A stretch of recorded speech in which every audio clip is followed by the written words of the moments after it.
Welcome back to my podcast. We're on episode 82, and today I'll tell you about the boys I dated.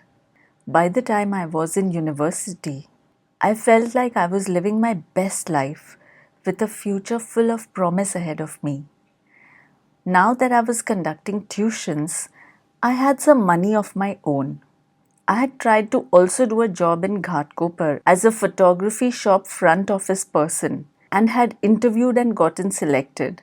But then my parents didn't let me join because it was an 8-hour job which would be too much in addition to my university studies. Plus, the pay was just 2000 per month. Nevertheless, I was morphing from the ugly duckling into the swan that I was always meant to be.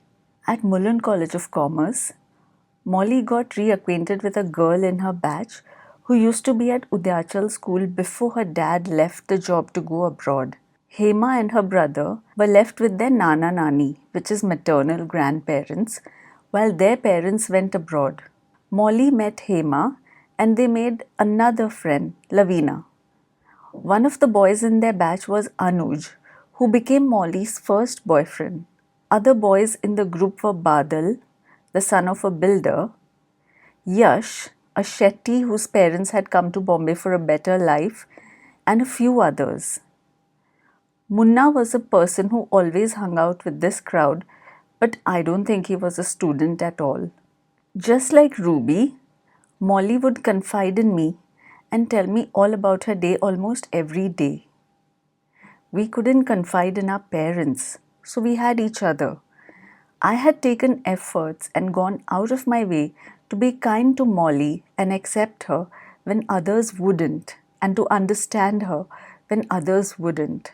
I considered us super close. When Anuj's birthday was nearing, Molly and I started discussing a special birthday plan for him. Molly had identified a resort style restaurant that had a cute little tree house where one group or a couple could be seated.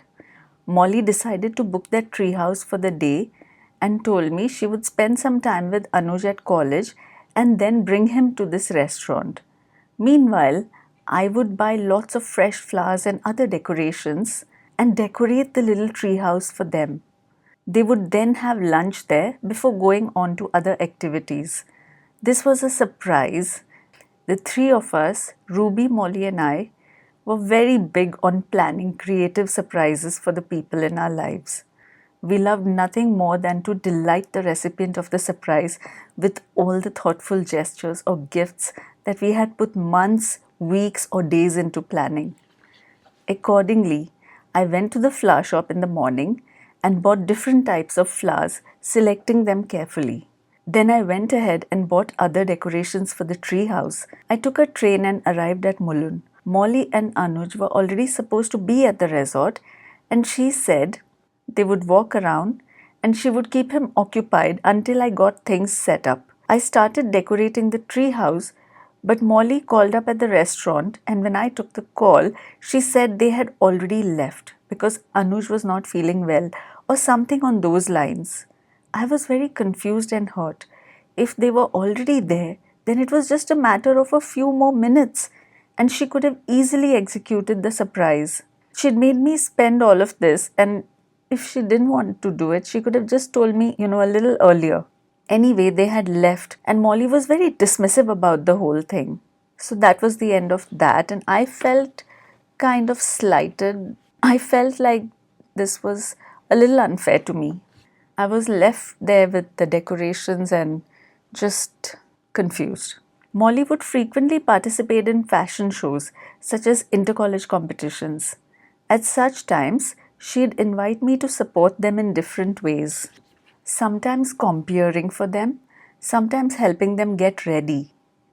And this way I got to meet Molly's friends and hang out with them. The first time I saw Badal, I was fascinated. Everything about him attracted me. I'd never experienced such instant attraction as this one. I was, at this time, standing with a bunch of girls, including Molly. Badal had just parked his car and stepped out, and Molly had pointed out to me that this was him. By the time Badal spotted the group and noticed me, I saw him have a similar reaction to mine as when I had noticed him. I noticed a facial expression that could have been just instant lust, but I probably mistook it for something deeper. Soon I was introduced to everyone in the group. Badal made it a point to be around me, and I couldn't be happier.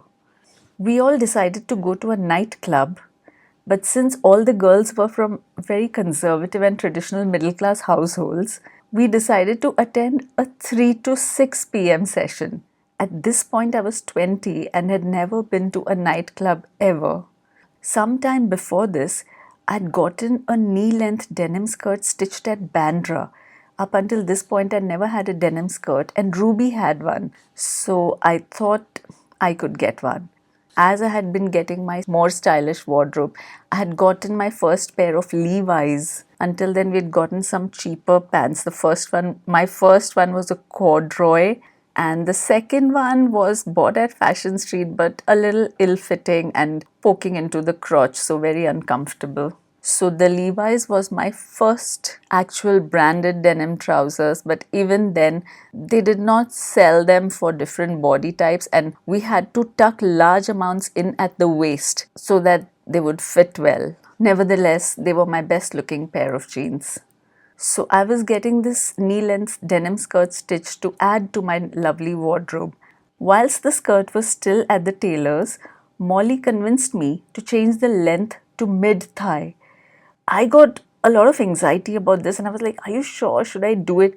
I mean, it looked amazing and stunning if it would be mid-thigh, but where would I wear it? I couldn't wear it freely then, right? A knee-length denim skirt, I could just wear it anywhere and everywhere. So what happened was, after I got this done, I just could not wear this skirt anywhere. I got it done, and then it was just sitting in my cupboard, wasted and unused. Now that we were going to a nightclub, I saw this as an opportunity to use this skirt. So accordingly, I carried it in my bag to change secretly afterwards at the club.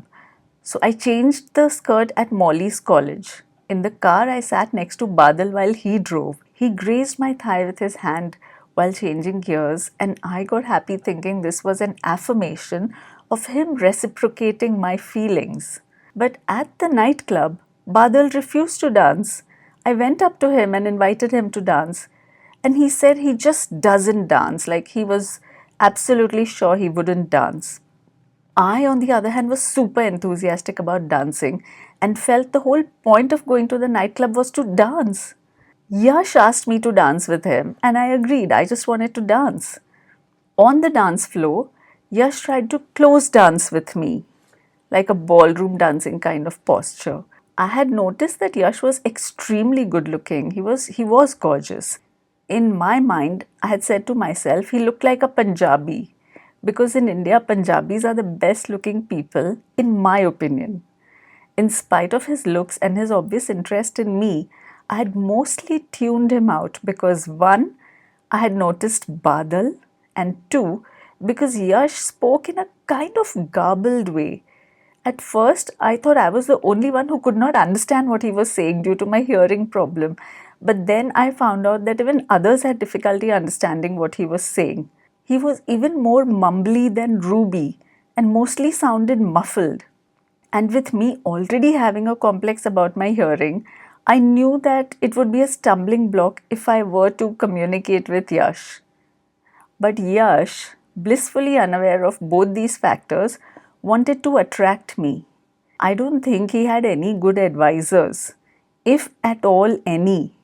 His way of showing me that he was interested in me was to just start kissing me right there on the dance floor. The timing worked like a soap opera drama because this was the instant that Molly walked into the nightclub, having been in a second vehicle, and the first thing she saw upon entering was Yash kissing me. Molly was very disturbed by what she saw. I apologized, repeating constantly that I had no idea Yash was going to do that.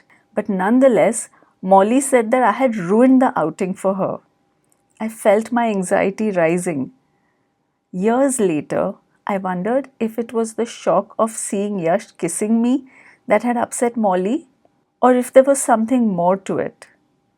Maybe she was interested in him and I'd interrupted that. I don't know. But Yash had made it very clear that he did not feel at all attracted or even friendly towards Molly. He found her intimidating.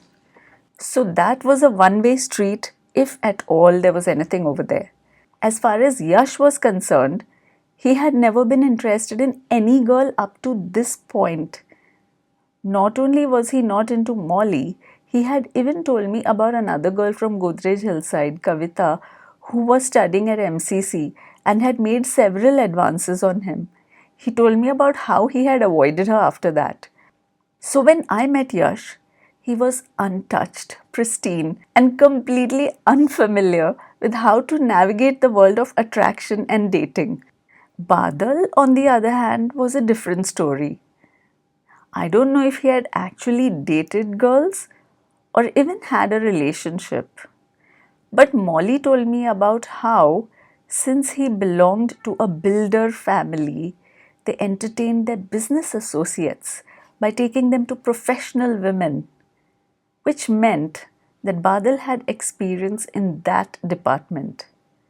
But it also could mean that he had experienced the act in a very different way compared to a boy who had started with someone he loved. In other words, Badal seemed to be more worldly wise to me than most boys his age. And those of you who have followed my story would know this was enough to inspire awe in me. I looked up at Badal and was super captivated by him. Nobody had ever had such an impact on me, at least not anyone who had ever returned the attention and interest. This was no one-way street. It was definitely a two-way street. And it was wild to me that this super attractive, gorgeous boy had shown any interest in me at all. Little old me! But I was certainly more naive compared to the average girl my age.